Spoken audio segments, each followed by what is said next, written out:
सविनय तुम्हें समर्पित है। माता मरु देवी के नंदन बंधन का प्रतिकार करो, अभिनंदन स्वीकार करो प्रभु, अभिनंदन स्वीकार करो, अभिनंदन स्वीकार करो। मेरे गुरु के चरण पड़े अपने इस नश्वर जीवन में, शाश्वत सुख रस घोलेंगे।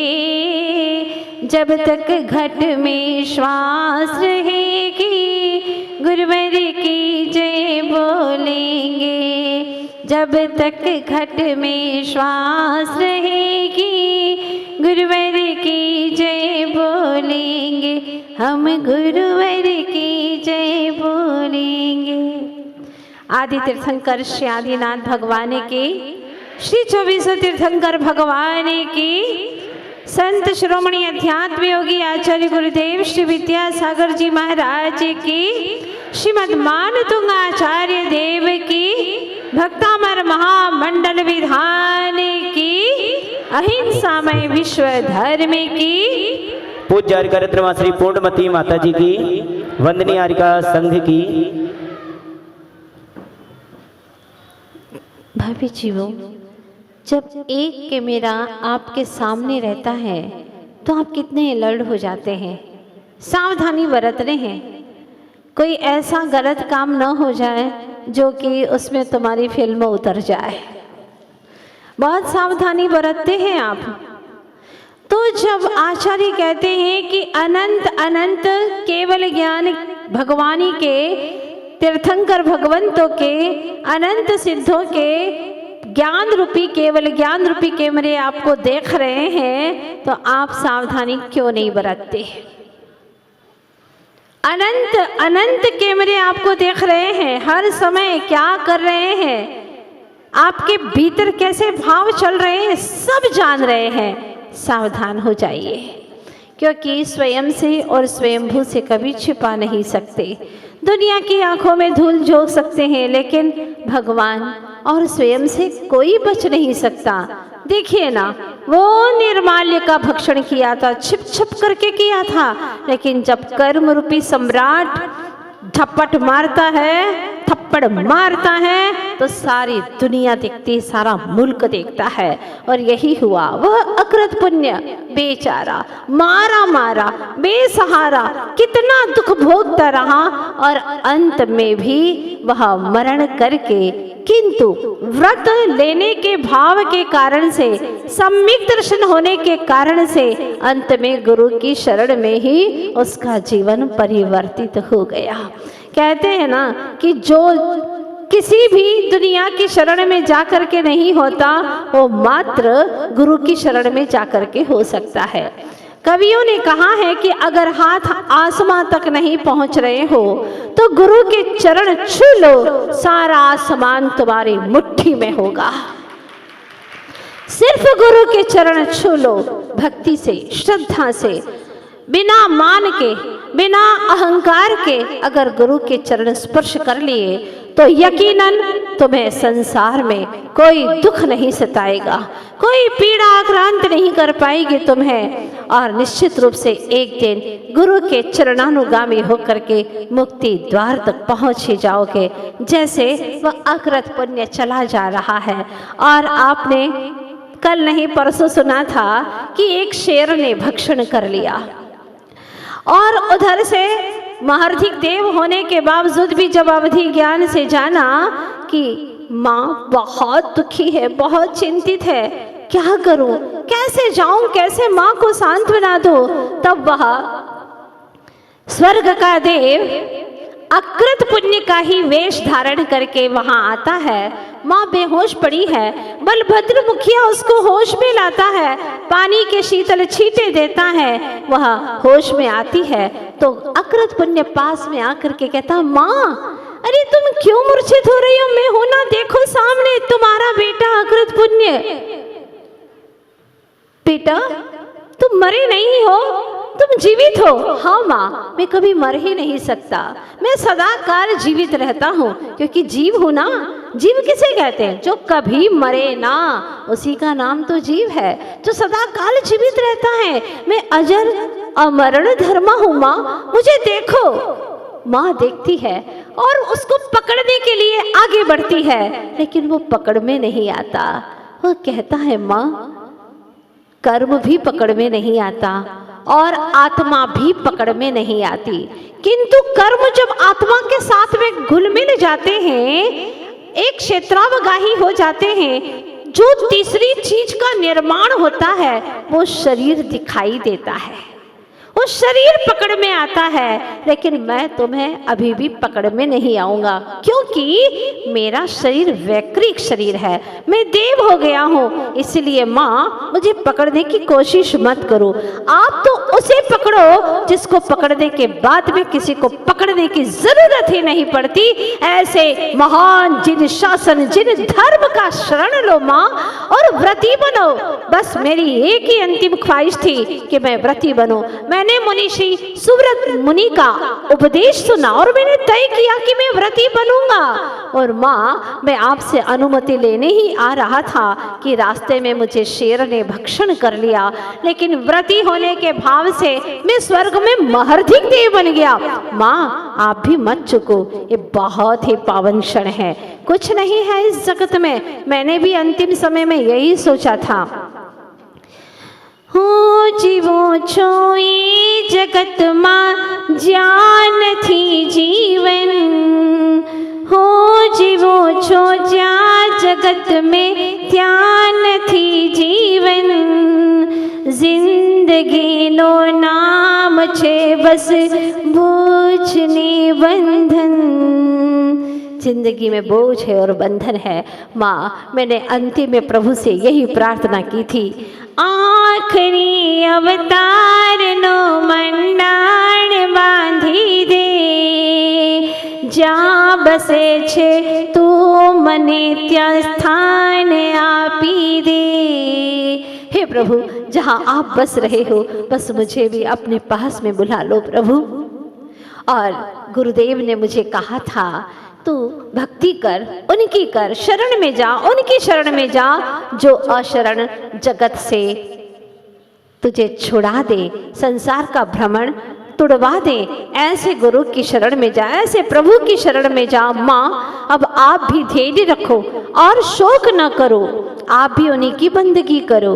कहा है ना, गुरु जी ने कहा था, तू बंदगी उसी की कर, जो दुखों से तार दे, जिंदगी सवार दे। तू बंदगी उसी की कर।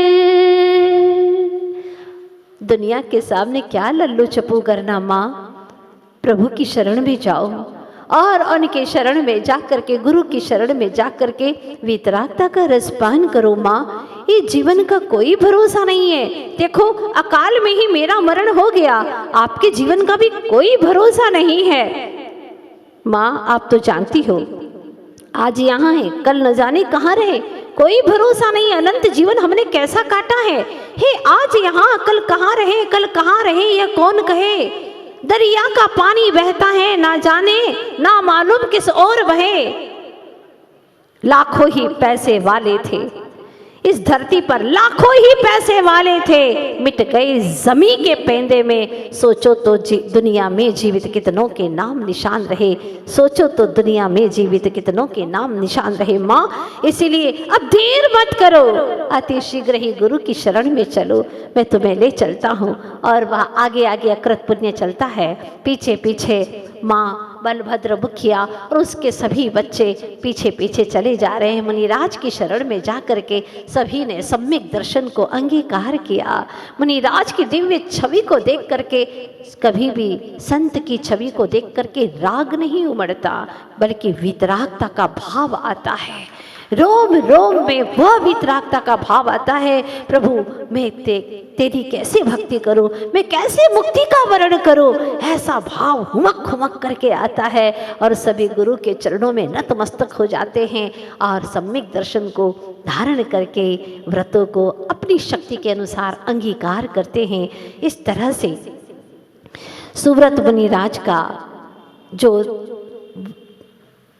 वचनावली या कहना चाहिए उपदेश चल रहा था, जो उसने पूछा था कि माँ को मुझसे इतना प्रेम क्यों है, याद है ना आप सभी को? हाँ, तो ये सारी कहानी मुनिराज ने सुनाई थी।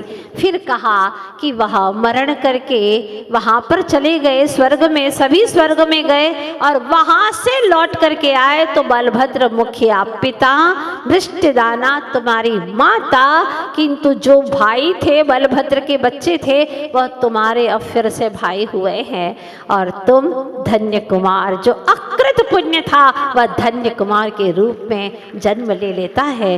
कहानी पूर्व की यहाँ पर पूर्ण होती है और पूर्व भव का सारा वृतांत सुना और पुनः राजगृह की ओर बढ़ते हैं राजा सैनिक से मिलने के लिए। तो क्या होता है, रास्ते में एक उजड़ा हुआ बगीचा दिखाई दिया। उन्होंने सोचा थोड़ी सी देर यहाँ पर विश्राम कर लूं, और जैसे ही विश्राम करते हैं उन्हें नींद लग जाती है। इतनी सी देर में तो जो उजड़ा हुआ सूखा बगीचा था हरा भरा हो गया, 6 ऋतुओं के फल फूल आ गए और बहुत सुहाना लगने लगा। वहां के पहरेदारों ने लोगों को बुलाया और जब तक वो जागृत हो इसके पहले ही चारों ओर से घेर लिया। धन्य ने जैसे आंखें खोली और पूछा, अरे तुम लोग क्यों हो, क्यों इस तरह से मुझे बंदी बना करके रखा है? हम बाद में बताएंगे कि हम कौन हैं, पहले ये बताइए कि आप कौन हैं। मैं तो धन्य हूँ, धन्य। अरे आप कहाँ के धन्य हैं, धन्य तो हम हैं। आप कहाँ के धन्य हैं, धन्य तो हम हुए हैं आज। मालिक ने आज्ञा दी थी कि जिस दिन यहाँ पर कोई पुण्यात्मा आए और सारा उजड़ा बगीचा हरा भरा हो जाए उसको हमारे पास में लेकर के आना। आप बड़े पुण्यशाली हैं, आपको पा करके आज हमारा जीवन तो धन्य हो गया, क्योंकि मालिक हमें मुंह मांगा इनाम देने वाला है। आप धन्य होंगे लेकिन हम तो आज धन्य धन्य हो गए। ले चलते हैं वहां पर। वैसे भी वो पहरेदार बड़े खुश होते हैं। बुजुर्गों ने कहा है, बहुत अच्छी कहावत कही है कि जैन की यारी और शेर की सवारी बड़ी मुश्किल से मिलती है। नोट कर लीजिएगा, बहुत अच्छी कहावत है। जैन की यारी और शेर की सवारी किसी नसीब वालों को मिलती है। जैनी हो, जैन कुल में जन्म लिया है तुमने, और अन्य लोग भी जैनों की यारी यानी मित्रता करके अपने आप को खुश नसीब मानते हैं। आप लोग कभी भी कुसंगति में मत पड़ना। बहुत सौभाग्य से जैन कुल आप सभी को प्राप्त हुआ है, इसीलिए इस जीवन को प्रभु की भक्ति में, सत्संगति में, जीवन के हर पल को सदुपयोग में लगाना है। और वह जैसे ही कुसुमदत्त सेठ के पास में धन्य कुमार को लेकर के जाते हैं, पूछते हैं, सेठ जी आखिर क्या गलती हो गई हमसे जो आपके पहरेदार मुझे यहाँ तक पकड़ करके लाए हैं? पकड़ करके नहीं, आज हमारा पुण्य पकड़ में आ गया है। ज्योतिषी ने कहा था कि मेरी पुत्री पुष्पावती का स्वामी वही होगा जिसके आते ही ये उजड़ा बगीचा हरा भरा हो जाए। उस पुण्यशाली से ही तुम्हारी पुत्री का विवाह होने वाला है और उसका जीवन बड़ा आनंदमयी होगा।